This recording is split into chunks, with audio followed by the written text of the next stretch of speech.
നീ എന്താ വന്ന് കിടക്കാത്തത്? നേരം കുറച്ചായില്ലേ? കിടന്നാൽ ഉറക്കം വരാത്ത രാത്രിയാ എനിക്കിന്ന്. ചന്ദ്ര, ഇന്ന് രാത്രി ഒന്ന് പിന്നിട്ട് കഴിഞ്ഞോട്ടെ. എനിക്ക് വേണ്ടി ഉദിക്കും കിഴക്ക്, അസ്തമിക്കുന്ന പടിഞ്ഞാറും എനിക്ക് വേണ്ടി തന്നെയായിരിക്കും. പഞ്ചഭൂതങ്ങളെ സാക്ഷി നിർത്തി ഞാൻ പറയാ ചന്ദ്ര, നാളെ ഒരു പകലെരിഞ്ഞടങ്ങുമ്പോ പഞ്ചരത്നം അവസാനിച്ചിരിക്കും. നീ എന്താ ഉദ്ദേശിക്കുന്നത്? എന്തുദ്ദേശിച്ചാലും അത് നമുക്ക് വേണ്ടിയായിരിക്കും. അച്ഛനെ തള്ളിപ്പറഞ്ഞ മക്കളോട് ചന്ദ്രൻ ഓവർ സെന്റിമെന്റ്സ് കാണിക്കാതിരുന്നാ മതി. എനിക്ക് ഒരു സെന്റിമെന്റ്സും ഇല്ല. അതൊക്കെ അവസാനിപ്പിച്ചിട്ടല്ലേ ഞാൻ നിന്നെ കൂടെ കൂട്ടിയത്.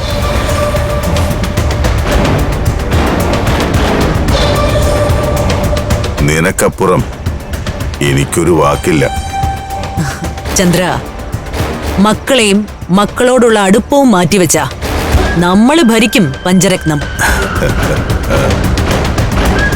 എന്നിട്ട് അതിന്റെ പേര് മാറ്റി ചന്ദ്രനും കലാവതിയുമാക്കും. ചന്ദ്രകലാരത്നം.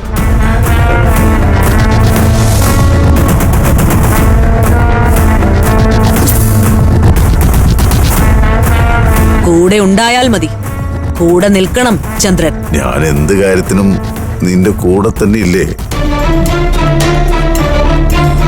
ഉണ്ടായിരിക്കണം. ആ തല്ലിപ്പൊളി ഹോട്ടലൊക്കെ പൊളിച്ചടുക്കി നമ്മള് ചന്ദ്രകലാരത്നം തുടങ്ങും. ഹെറിറ്റേജ് ഹോട്ടൽ സമുച്ചയം.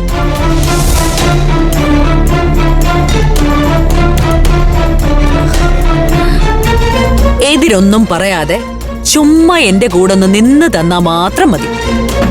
ഞാൻ കാണിച്ചു തരാം കലാവതിയുടെ കഴിവ്. നീ എന്ത് ചെയ്യാൻ പോകുന്നു?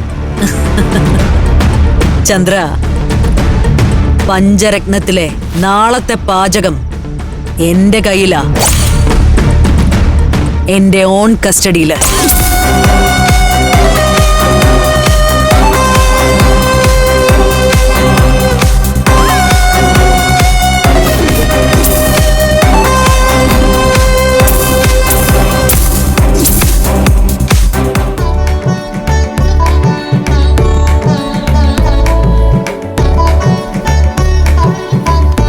ഇതും തുടച്ചു വെക്കേ.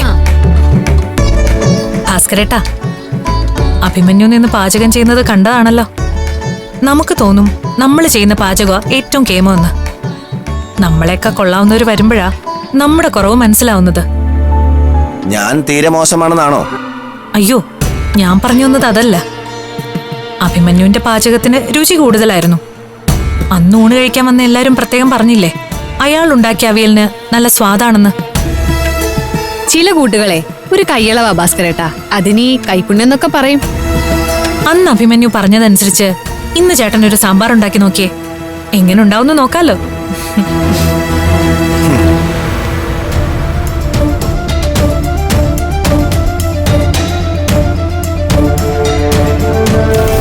എന്നെ താറടിച്ച് കാണിച്ചാൽ എന്താ സംഭവിക്കുന്നതെന്ന് ഇന്ന് ഞാൻ കാണിച്ചു തരാം. പഞ്ചരത്നത്തിന്റെ മുറ്റത്ത് നിന്ന് ഒരുപാട് ഛർദില് വീഴും.